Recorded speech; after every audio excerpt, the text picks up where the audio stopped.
தாவகையில் இருக்கக்கூடிய ஜெஸ்டி பிரபாகரன் வந்திருக்காங்க இருக்கிறது. சார் வணக்கம். தொண்டர் மத்தியில் பல்வேறு விஷயங்களை விஜய் உரையாற்றிருக்காரு, நீங்கள் எப்படி பார்க்குறீங்க? தமிழக அரசியல் வரலாற்றில் கட்சி துவங்கி 2 ஆண்டு காலத்திற்குள்ளாகவே மிகப்பெரிய ஆட்சி மாற்றத்தை ஏற்படுத்தக்கூடிய ஆற்றல் மிக ஒரு தொண்டர் படை இங்கே இருக்கிறது என்பதை இன்றைக்கு தமிழ்நாடு பார்த்திருக்கிறது.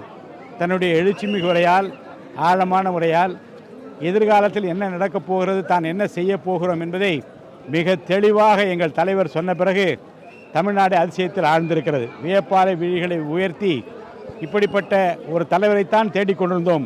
ஒரு நல்லவரை, வல்லவரை முதலமைச்சராக ஆக்கி பார்ப்பதிலே நிச்சயமாக நாங்கள் உறுதியாக இருக்கிறோம் என்று பெருகி வருகிற அந்த செல்வாக்கை இன்றைக்கு என்னாலே காண முடிகிறது.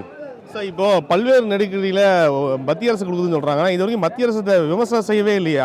அழுத்த கொடுக்குதுன்னு சொன்னாலும் கூட பாஜக பேருடைய உபயோகங்கள் எப்படி பார்க்க? எந்த அழுத்தமும் இல்லை என்பதையும், இந்த பயணத்தில் எதை நோக்கி செல்ல வேண்டும் அதை நோக்கி மட்டுமே செல்லுகிற ஒரு தலைவரை இன்றைக்கு நாங்கள் பார்த்தோம்.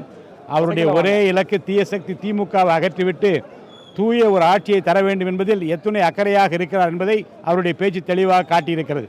யாருக்கும் அஞ்ச மாட்டோம், யாருக்கும் அஞ்ச வேண்டிய அவசியம் இல்லை என்பதை இன்றைக்கு தெளிவாக எங்கள் தலைவர் விளக்கமாக அங்கே கூறியிருக்கிறார்.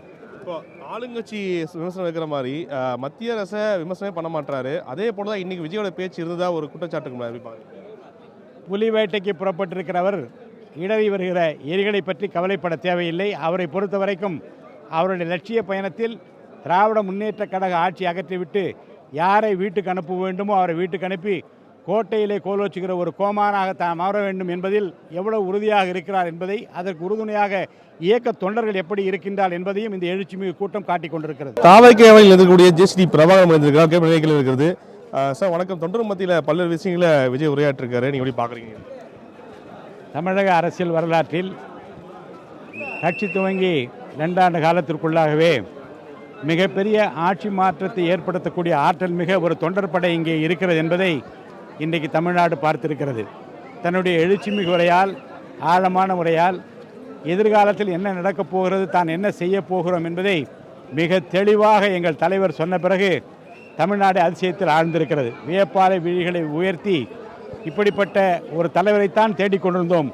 ஒரு நல்லவரை, வல்லவரை முதலமைச்சராக ஆக்கி பார்ப்பதிலே நிச்சயமாக நாங்கள் உறுதியாக இருக்கிறோம் என்று பெருகி வருகிற அந்த செல்வாக்கை இன்றைக்கு என்னாலே காண முடிகிறது. சார், இப்போ பல்வேறு நெருக்கடியில் மத்திய அரசு கொடுக்குதுன்னு சொல்கிறாங்க. இது வரைக்கும் மத்திய அரசு விமர்சனம் செய்யவே இல்லையா? அழுத்த கொடுக்குதுன்னு சொன்னாலும் கூட பாஜக பேருடைய உபயோகங்கள் எப்படி பார்க்க? எந்த அழுத்தமும் இல்லை என்பதையும், இந்த பயணத்தில் எதை நோக்கி செல்ல வேண்டும் அதை நோக்கி மட்டுமே செல்லுகிற ஒரு தலைவரை இன்றைக்கு நாங்கள் பார்த்தோம். அவருடைய ஒரே இலக்கு தீய சக்தி திமுகவை அகற்றிவிட்டு தூய ஒரு ஆட்சியை தர வேண்டும் என்பதில் எத்துணை அக்கறையாக இருக்கிறார் என்பதை அவருடைய பேச்சு தெளிவாக காட்டியிருக்கிறது. யாருக்கும் அஞ்ச மாட்டோம், யாருக்கும் அஞ்ச வேண்டிய அவசியம் இல்லை என்பதை இன்றைக்கு தெளிவாக எங்கள் தலைவர் விளக்கமாக அங்கே கூறியிருக்கிறார்.